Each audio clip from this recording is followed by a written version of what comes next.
ಧಾರವಾಡದಲ್ಲಿ ಉದ್ಯೋಗಕ್ಕಾಗಿ ಆಗ್ರಹಿಸಿ ಯುವಕರ ಅತಿದೊಡ್ಡ ಪ್ರತಿಭಟನೆ ನಡೆಯಿತು. ಹುಬ್ಬಳ್ಳಿ ಧಾರವಾಡ ಪೊಲೀಸ್ ಕಮಿಷನರ್ಗೆ ಗುದ್ದಿ ಪರಾರಿಯಾಗಿದ್ದಾರೆ ಓರ್ವ ಯುವಕ. ಎದೆ ಹಿಡಿಕೊಂಡು ಓಡಾಡ್ತಾ ಇರುವಂತಹ ಕಮಿಷನರ್ ಶಶಿಕುಮಾರ್ ಅವರು ಹುಬ್ಬಳ್ಳಿ ಧಾರವಾಡ ಪೊಲೀಸ್ ಕಮಿಷನರ್ಗೆ ಎದೆಗೆ ಗುದ್ದಿ ಯುವಕ ಒಬ್ಬನ ಪರಾರಿಯಾಗಿದ್ದಾರೆ. ಗಲಾಟೆಯಲ್ಲಿ ನಡೆದಂತಹ ಘಟನೆ ಇದು. ಎದೆ ಹಿಡ್ಕೊಂಡು ಓಡಾಡ್ತಾ ಇದ್ದಾರೆ. ಕಮಿಷನರ್ ಶಶಿಕುಮಾರ್ ಅವರು ವಿದ್ಯಾರ್ಥಿ ಸಂಘಟನೆ ಅಧ್ಯಕ್ಷನನ್ನ ವಶಕ್ಕೆ ಪಡೆಯುವಾಗ ಈ ಘಟನೆ ನಡೆದಿದೆ. ಇದೇ ಸಂದರ್ಭದಲ್ಲಿ ಎದೆಗೆ ಗುದ್ದಿ ಆ ಯುವಕ ಓಡಿ ಹೋಗಿದ್ದಾನೆ ಅಂತ ಹೇಳಲಾಗ್ತದೆ. ಎದೆ ಉಜ್ಜಿಕೊಂಡೇ ವಿದ್ಯಾರ್ಥಿಗಳ ಜೊತೆಗೆ ಕಮಿಷನರ್ ಅವರು ಕೂಡ ಮುಂದೆ ಸಾಗಿದ್ರು. ವಿದ್ಯಾರ್ಥಿ ಸಂಘಟನೆಯ ಪ್ರಮುಖ ನಾಯಕನನ್ನ ಅರೆಸ್ಟ್ ಮಾಡುವಾಗ ಅಂದ್ರೆ ವಶಕ್ಕೆ ಪಡೆಯುವಾಗ ನಡೆದಂತ ಘಟನೆ ಇದು. ಧಾರವಾಡದ ಜುಬ್ಲಿ ಸರ್ಕಲ್ ಬಂದ್ ಮಾಡಿ ಪ್ರತಿಭಟನೆ ಮಾಡ್ತಾ ಇದ್ದಾರೆ.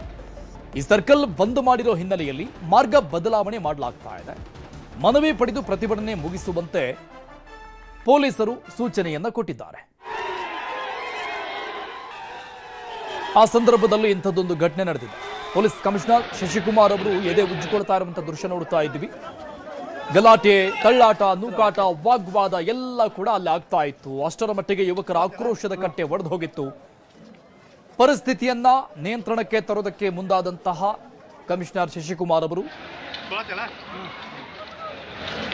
ಆ ಗಲಾಟೆಯಲ್ಲಿ ಒಬ್ಬ ಯುವಕ ಕಮಿಷನರ್ ಅವರ ಎದೆಗೆ ಗುದ್ದಿದ್ದಾನೆ ಅನ್ನುವಂಥ ವಿಚಾರ ಗೊತ್ತಾಗ್ತಾ ಇದೆ. ಆ ನೋವಲ್ಲಿ ಕಮಿಷನರ್ ಅವರು ಓಡಾಡ್ತಾ ಇರುವಂತಹ ದೃಶ್ಯ ಇದು. ಮಾರ್ಕ್ ಮಾಡಿ ತೋರಿಸ್ತಾ ಇದ್ವು ನಾವು. ವಿದ್ಯಾರ್ಥಿ ಸಂಘಟನೆ ಮುಖಂಡರನ್ನ ವಶಕ್ಕೆ ಪಡೆಯುವಂತಹ ಸಂದರ್ಭದಲ್ಲಿ ಈ ಘಟನೆ ನಡೆದಿದೆ. ಜುಬ್ಲಿ ಸರ್ಕಲ್ ಧಾರವಾಡದ ಪ್ರಮುಖವಾದಂತಹ ಮುಖ್ಯ ಸರ್ಕಲ್. ಸೊ ಎಲ್ಲ ವೆಹಿಕಲ್ಗಳನ್ನು ಕೂಡ ಈಗ ಡೈವರ್ಷನ್ ಮಾಡಲಾಗಿದೆ. ಇದು ಬಹಳಷ್ಟು ಸಂಚಾರ ಅಸ್ತವ್ಯಸ್ತನ್ನ ಉಂಟು ಮಾಡ್ತಾ ಇದೆ. ಇದೇ ಕಾರಣಕ್ಕಾಗಿ ಕಮಿಷನರ್ ಅವರು ಸ್ಥಳಕ್ಕೆ ಬಂದರು. ಪ್ರತಿಭಟನೆಯನ್ನ ಬಿಡಿಸೋದಕ್ಕೆ ಮುಂದಾದರು. ವಿದ್ಯಾರ್ಥಿ ಸಂಘಟನೆಯ ಮುಖಂಡರನ್ನ ವಶಕ್ಕೆ ಪಡೆಯುವುದಕ್ಕೆ ಮುಂದಾದಾಗ ಆ ವಾಗ್ವಾದ, ತಳ್ಳಾಟ, ನೂಕಾಟದಲ್ಲಿ ಆದಂತಹ ಘಟನೆ ಇದು.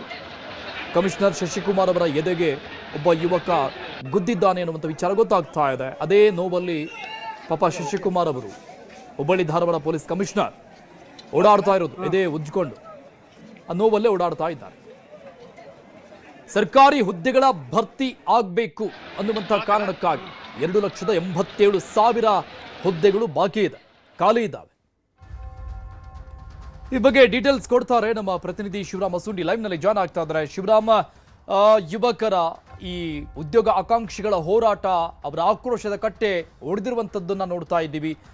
ಇದರ ಮಧ್ಯದಲ್ಲಿ ಶಶಿಕುಮಾರ್ ಅವರಿಗೆ ಎದೆಗೆ ಯಾರೋ ಗುದ್ದಿದ್ದಾರೆ ಅನ್ನುವಂಥ ವಿಚಾರ ಕೂಡ ಗೊತ್ತಾಗ್ತಾ ಇದೆ. ಆ ಬಗ್ಗೆ ಏನ್ ಮಾಹಿತಿ ಸಿಗ್ತಾ ಇದೆ, ಮತ್ತೆ ಪರಿಸ್ಥಿತಿ ಹೇಗಿದೆ ಈಗ ಅಲ್ಲಿ? ಅರುಣ್, ಒಂದ್ ರೀತಿಯಲ್ಲಿ ಪರಿಸ್ಥಿತಿ ಏನು ಇನ್ನು ಬಿಗಡಾಯಿಸ್ತದೆ ಅಂತ ಹೇಳ್ಬೋದು. ಯಾಕಂದ್ರೆ ಬೆಳಿಗ್ಗೆಯಿಂದಲೂ ಸಹ ವಿದ್ಯಾರ್ಥಿಗಳು ಪ್ರತಿಭಟನೆಯಲ್ಲಿ ನಿರತರಾಗಿದ್ದಾರೆ. ಮತ್ತು ಏನು ಜುಬ್ಲಿ ಸರ್ಕಲ್ ನಲ್ಲಿ 4 ತಾಸಿಗೂ ಹೆಚ್ಚು ಕಾಲ ನೀವು ಏನು ಪ್ರತಿಭಟನೆ ಮಾಡ್ತಾ ಇದ್ರೆ, ಇಲ್ಲಿ ಒಂದು ಏನು ಇಡೀ ವೃತ್ತದಲ್ಲಿ ಸಾವಿರಾರು ವಿದ್ಯಾರ್ಥಿಗಳು ಜಮಾ ಆಗಿದ್ದಾರೆ. ಇಲ್ಲಿ ನೋಡ್ತಾ ಇರಬಹುದು ದೃಶ್ಯಗಳು ಕಾಣ್ತಾ ಇದ್ದಾವೆ.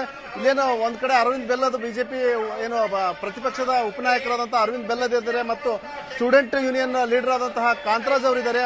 ಮೊದಲಾದ ನಾಯಕರ ನೇತೃತ್ವದಲ್ಲಿ ಒಂದು ಹೋರಾಟ ನಡೀತಾ ಇದೆ. ಮತ್ತು 4 ತಾಸಿಗೂ ಹೆಚ್ಚು ಕಾಲದಿಂದ ಇಲ್ಲಿ ಹೋರಾಟ ಮಾಡ್ತಾ ಇದ್ದಾರೆ. ಮತ್ತು ಏನು ನಮಗೆ ನೋಟಿಫಿಕೇಶನ್ ಏನು ಪ್ರಕಟ ಆಗೋವರೆಗೂ ಸಹ ನಮ್ಮ ಹೋರಾಟ ಕೈ ಬಿಡಲ್ಲ ಅಂತ ಹೇಳ್ತಾ ಇದ್ದಾರೆ. ಮತ್ತೊಂದು ಕಡೆ ಪೊಲೀಸರು ಒಂದಷ್ಟು ಮನವೊಲಿಕೆ ಮಾಡುವಂತಹ ಪ್ರಯತ್ನಗಳನ್ನು ಮಾಡಿದ್ರು.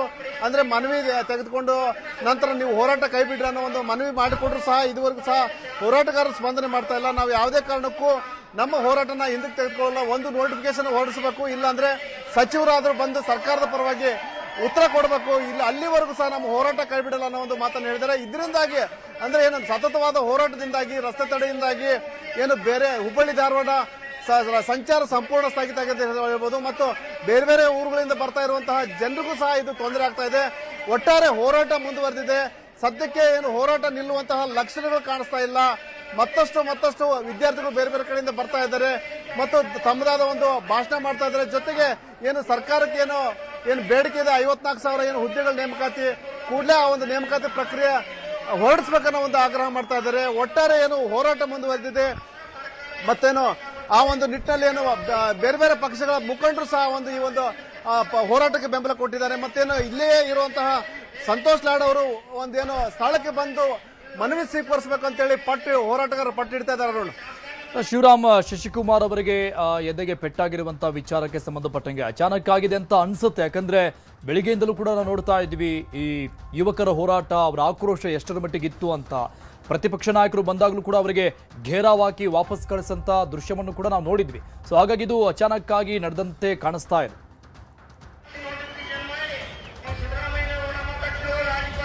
ಅರುಣ್, ಏನು ಒಂದು ರೀತಿಯಲ್ಲಿ ಏನು ಈಗ ರಾಜ್ಯ ಸರ್ಕಾರದ ಹೋರಾಟ ಅಂದ್ರೂ ಸಹ ಇಲ್ಲಿ ಕೆಲವೊಂದು ಬಿಜೆಪಿ ಫ್ಲೆಕ್ಸ್ಗಳಿರ್ಬೋದು, ಇಲ್ಲಿ ಒಂದಷ್ಟು ಅದನ್ನು ಹರಿಯುವಂತ ಕೆಲಸ ಮಾಡಿದ್ರು. ಮತ್ತೊಂದು ಕಡೆ ಪೊಲೀಸರು ಶಶಿಕುಮಾರ್ ಅವರು ಒಂದಷ್ಟು ಪ್ರಯತ್ನಗಳು ಮಾಡಿದ್ರು, ಅವ್ರನ್ನ ಮನವೊಲಿಕೆ ಮಾಡುವಂತ, ಆದ್ರೆ ಅವ್ರ ಮನವೊಲಿಕೆ ಆಗುವಂತ ಲಕ್ಷಣಗಳು ಕಾಣಿಸ್ತಾ ಇಲ್ಲ. ಹಾಗಾಗಿ ಹೋರಾಟ ಮುಂದುವರೆದಿದ್ದಾರೆ ಅರುಣ್.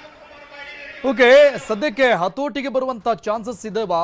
ಈ ಬಗ್ಗೆ ಏನಾದರೂ ಶಶಿಕುಮಾರ್ ಅವರು ರಿಯಾಕ್ಷನ್ ಕೊಟ್ಟಿದ್ದಾರಾ? ಹೇಗೆ ಬಂದೋಬಸ್ತ್ ಮಾಡಲಾಗಿದೆ? ಯಾಕಂದ್ರೆ ಕ್ಷಣ ಕ್ಷಣಕ್ಕೂ ಕೂಡ ಇದು ಜಾಸ್ತಿ ಆಗ್ತಾ ಹೋಗ್ತಾ ಇದೆ ಹೊರತು ಕಡಿಮೆ ಆಗ್ತಾ ಇಲ್ಲ. ಸೊ ಹಾಗಾಗಿ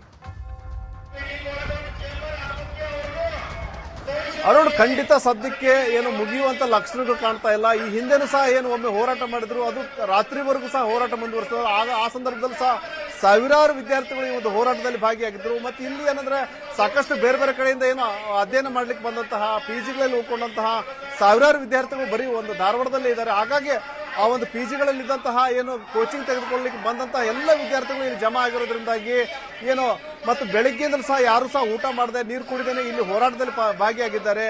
ಒಂದು ರೀತಿಯಲ್ಲಿ ನಮ್ದು ನಮ್ಮ ಹೋರಾಟ ಬೇಡಿಕೆ ಈಡೇರಬೇಕು, ಅಲ್ಲಿವರೆಗೂ ನಮ್ಮ ಹೋರಾಟ ಕೈ ಬಿಡಲು ಅನ್ನೋ ಒಂದು ಎಚ್ಚರಿಕೆ ಅವ್ರದ್ದಾಗಿದೆ. ಹಾಗಾಗಿ ಪೊಲೀಸರು ಏನೆಲ್ಲ ಪ್ರಯತ್ನಗಳು ಮಾಡಿದ್ರು ಸಹ ಸದ್ಯಕ್ಕೆ ಒಂದು ಹೋರಾಟ ಮುಗಿಯುವಂತ ಲಕ್ಷಣ ಕಾಣಿಸ್ತಾ ಇಲ್ಲ. ಈಗಾಗಲೇ 1500ಕ್ಕೂ ಹೆಚ್ಚು ಪೊಲೀಸರನ್ನ ಸಿಬ್ಬಂದಿ ನಿಯೋಜನೆ ಮಾಡಲಾಗಿದೆ. ಜೂಬ್ಲಿ ಸರ್ಕಲ್ ಇರಬಹುದು, ಮತ್ತೆ ಈಗೇನು ಹೋರಾಟ ಎಲ್ಲೆಲ್ಲಿದೆ, ಶ್ರೀನಗರ್ ಸರ್ಕಲ್, ಬೇರೆ ಬೇರೆ ಕಡೆ ಎಲ್ಲ ರೀತಿಯ ಒಂದು ಧಾರವಾಡದ ಆಯಕಟ್ಟಿನ ಪ್ರದೇಶಗಳಲ್ಲಿ ಒಂದು ಮುನ್ನೆಚ್ಚರಿಕಾ ಕ್ರಮ ಕೈಗೊಳ್ಳಲಾಗಿದೆ. ಮತ್ತು ಇಲ್ಲಿ ಏನಾದರೂ ವಶಕ್ಕೆ ಬಂಧನ ಮಾಡುವಂತ ಒಂದು ಪ್ರಯತ್ನಕ್ಕೆ ಕೈ ಹಾಕಿದಲ್ಲಿ ಮತ್ತಷ್ಟು ಹೋರಾಟ ತೀವ್ರಗೊಳ್ಳುವಂತಹ ಸಾಧ್ಯತೆಗಳಿವೆ. ಹಾಗಾಗಿ ಒಂದು ಶಾಂತಿಯುತವಾಗಿ ಹೋರಾಟ ಮುಂದುವರೆದ್ರಿಂದಾಗಿ ಪೊಲೀಸರು ಸಹ ಸುಮ್ಮನಾಗಿದ್ದಾರೆ. ಹಾಗಾಗಿ ಹೋರಾಟ ಸದ್ಯಕ್ಕೆ ಮುಂದುವರಿಯುವಂತಹ ಎಲ್ಲ ಲಕ್ಷಣಗಳು ಕಾಣಿಸ್ತಾ ಇದಾವೆ ಅರುಣ್. ಥ್ಯಾಂಕ್ ಯು ಶಿವರಾಮ ಸುಂಡಿ ಡೀಟೇಲ್ಸ್ಗೆ. ಇದು ಸದ್ಯದ ಪರಿಸ್ಥಿತಿ. ಕ್ಷಣ ಕ್ಷಣಕ್ಕೂ ಕೂಡ ಅಲ್ಲಿ ಜಾಸ್ತಿ ಆಗ್ತಾ ಇದೆ ಹೋರಾಟದ ಆಕ್ರೋಶ. ಸರ್ಕಾರಿ ಹುದ್ದೆಗಳನ್ನ ಭರ್ತಿ ಮಾಡಬೇಕು ಅಂತ ಆಕ್ರೋಶ ವ್ಯಕ್ತವಾಗ್ತಾ ಇರೋದು.